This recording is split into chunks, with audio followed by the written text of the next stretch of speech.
It's really striking, isn't it, how quickly artificial intelligence has just become part of, well, everything. Absolutely. It's woven into our daily lives, into industries. Yeah, from simple apps to huge operations.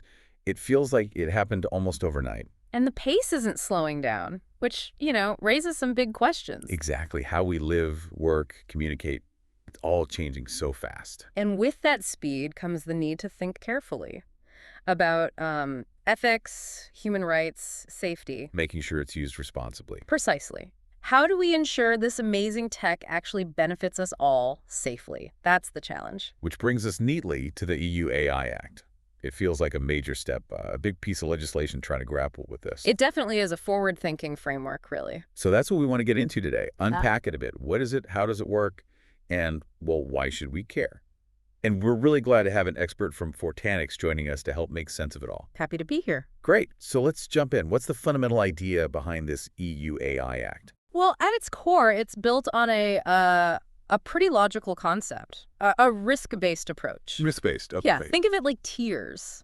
They classify AI systems based on the potential risk they pose. So not all AI is treated the same. Exactly. You've basically got three main levels: unacceptable risk, high risk, and then lower risk categories. Okay. Unacceptable, high, and low. Makes sense. And law enforcement, regulators, they use this classification to figure out, what rules apply, what obligations developers and users have. Right. So the rules get tougher as the risk goes up. That's the idea. More scrutiny for things that could have a bigger impact.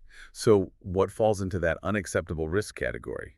That sounds, well, unacceptable. It is. These are AI systems the EU has basically said are too dangerous, too harmful to fundamental rights. They're outright banned from the EU market. Banned completely? Like what sort of things? Well, think about AI designed specifically to exploit vulnerabilities, maybe targeting children or people with disabilities to manipulate their behavior in harmful ways. Wow. Or systems using deceptive techniques. Also things like government-led social scoring that leads to unfair discrimination. That's banned too. Right, treating people unfairly based on some AI score. That's a clear no. A very clear line in the sand, yes. Okay, that seems pretty straightforward, banning the really harmful stuff. Let's talk about the next level up, high risk. You said these have stricter rules. What kind of AI are we talking about here? So high-risk AI systems are those that could significantly impact people's safety, their livelihoods, or their fundamental rights. Can you give some examples? Where will we see these? The Act specifically points to certain sectors. Think healthcare AI used in diagnostics or surgery, finance credit scoring, loan applications, insurance. Oh. Also things like recruitment, education, critical infrastructure management, and importantly, law enforcement and judicial systems. So systems where a mistake or bias could have really serious consequences for someone. Precisely. If an AI system used for hiring is biased or a medical diagnostic tool makes errors, the impact can be profound. That's why the rules are stringent. Okay, so what are these stringent rules? What do companies using or building high-risk AI actually have to do? There are quite a few key obligations. First, really detailed technical documentation. You need to show exactly how the system works, its capabilities, its limitations. Transparency, basically. Yes, transparency and record keeping. Then, robust risk management systems. You need processes to identify, analyze, and mitigate potential risks throughout the AI's life cycle. Constantly checking for problems. Exactly, which leads to the next point. Mandatory post-market monitoring. You can't just launch it and forget it. You have to keep track of its performance in the real world. That sounds like a lot of ongoing effort. It is, and there's more. Organizations need to document everything, conduct rigorous testing for accuracy, robustness, cybersecurity, and, crucially, ensure human oversight. Human oversight. So the AI isn't just running wild. No, especially not in these critical areas. The idea is that there should always be a human capable of understanding the system's output and, importantly, intervening or overriding its decisions if needed to prevent errors that could harm safety or rights. That human check seems vital. What about letting the public know these systems exist? Is there a transparency element there too? Absolutely. Transparency is a big theme.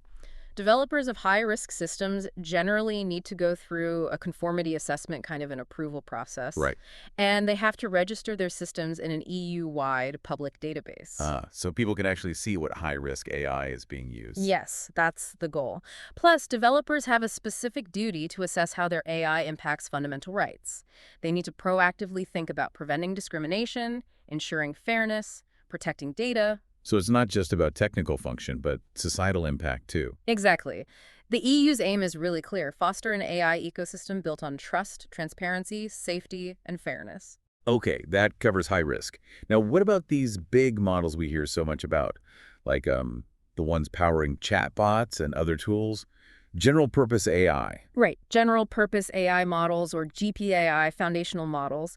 The Act definitely acknowledges these and their massive potential and broad applicability. Because they aren't designed for just one specific task, right? They Yeah. could be used for anything. Precisely. So the Act sets some baseline requirements for all GPAI models. Things like technical documentation, providing summaries of the content used for training, and complying with EU copyright law. Basic transparency stuff. Yes, but then it adds another layer. For GPAI models deemed to pose systemic risk, basically, the very high impact ones, due to their capabilities or reach, there are stricter obligations. Systemic risk. What does that mean exactly? Very powerful models. Essentially, yes. Models that could have significant impacts across the EU market, potentially influence public opinion, or pose risks to public health, safety, or fundamental rights on a large scale. Okay, so the biggest, most powerful ones get extra scrutiny. Correct. They face more thorough model evaluations, risk assessments, cybersecurity requirements, and reporting duties. Again, it's about balancing innovation with safeguarding public welfare. Trying to nurture the tech while keeping an eye on the really powerful stuff makes sense. Now, we touched on prohibitions earlier, but let's revisit Article 5. What else is explicitly banned besides social scoring and exploiting vulnerabilities? Well, a key one is the ban on using AI systems that deploy subliminal techniques beyond a person's consciousness to materially distort their behavior in a way likely to cause harm. So mind control AI, basically. You could put it that way. It's about preventing manipulation that people aren't even aware of. Okay. Anything else? There's also a prohibition on emotion recognition systems in the workplace or educational institutions, unless it's for safety or medical reasons. Interesting. And what about law enforcement using biometrics? That's a big one. As mentioned, the use of real-time remote biometric identification systems like live facial recognition in public spaces for law enforcement is prohibited. Prohibited completely. Well, there are very narrow exceptions. For specific, serious crimes like terrorism or finding a missing child, and only with prior judicial authorization and strict safeguards. But general real-time mass surveillance using biometrics is banned. That's a significant line to draw on privacy. Now, if companies break these rules, the bans or the high-risk requirements, what happens? Are there real teeth to this act? Oh, yes. The penalties are designed to be a serious deterrent. For the most serious violations, like using prohibited AI or non-compliance for high-risk systems, Yeah. fines can go up to $35 million or, and this is the crucial part, 7% of the company's total worldwide annual turnover for the preceding financial year, whichever amount is higher. 7%. Right. Global turnover. Exactly. That's a potentially huge number for large tech companies. It shows the EU is extremely serious about enforcement. Wow. That definitely sends a message. Okay, so this is an EU law, obviously. But what's the ripple effect? What's the likely global impact? Well, technically it applies to organizations placing AI systems on the market within the EU or whose output is used in the EU. But the reality is, its influence will likely be global. How so? The EU is a massive market. Many international companies will want access to it. To do that, they'll need to comply with the AI Act. So they'll adopt these standards even for products sold elsewhere, the Brussels effect. It's very likely, yes. Complying with the EU AI Act could become a kind of global benchmark for responsible AI. Companies might adopt these standards worldwide to signal trustworthiness, gain a competitive edge, or simply streamline their development processes. So it could raise the bar globally. That's the potential. We might see other countries or regions looking closely at the EU's approach as they develop their own AI regulations. It sets a precedent. It really sounds like this could be a pivotal piece of legislation for the future of AI worldwide. I think it is. The EU is trying to shape an AI ecosystem that fosters innovation but does so within clear boundaries that prioritize transparency, safety, fairness, and fundamental rights. It's establishing a foundation for responsible AI governance. That's a great summary. Yeah. So just to pull the key threads together for everyone listening, we've got this risk-based approach, unacceptable, high, low, really strict rules for high-risk AI in sensitive areas like healthcare, finance, law enforcement. requiring documentation, risk management, human oversight. Right. And specific bans on things like manipulative AI, social scoring, and most real-time public biometric surveillance by police. Plus, those hefty fines up to 7% of global turnover. Don't forget the rules around general-purpose AI, especially the ones with systemic risk. Yes, exactly. And the potential for this to become a de facto global standard, it really feels like the EU is trying to steer AI development towards societal benefit. That's certainly the goal, balancing that incredible technological progress with ensuring it aligns with societal values and well-being.